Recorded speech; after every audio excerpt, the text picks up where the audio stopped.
Luto tayo ng nilagang baboy. So, ilalagay na natin yung mais. Haluin lang natin. 3 kilo to guys, kaya malaki yan. Kumukulo na siya. Daming tabaw. So, ilalagay na natin yung patatas. Sa may market kanina, binigyan kami ng maraming baboy. Para na siyang pabulalo. Pero ito pork. Ayaw kasi ng mga tao dito yung beef. Bigyan ko lang siya ng patis, pampalasa, pepper. Luin natin. Buto-buto to, tsaka liempo, and taba. So, i-taste ko lang kung ano ng lasa.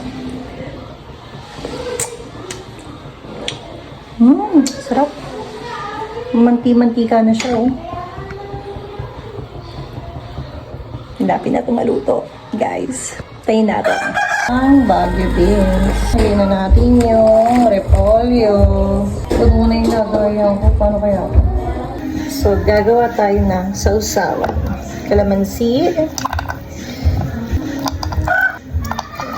Toyo.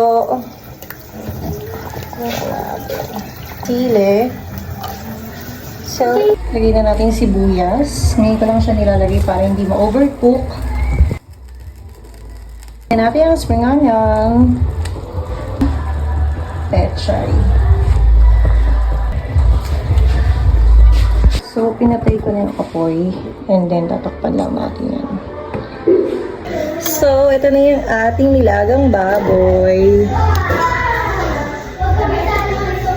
Grabe, sabaw pala. Ang sarap. Kaya, gawa na rin kayo. So, dadalhin ko na to dahil kakain ako ng rice. Okay na? Oo, okay na po.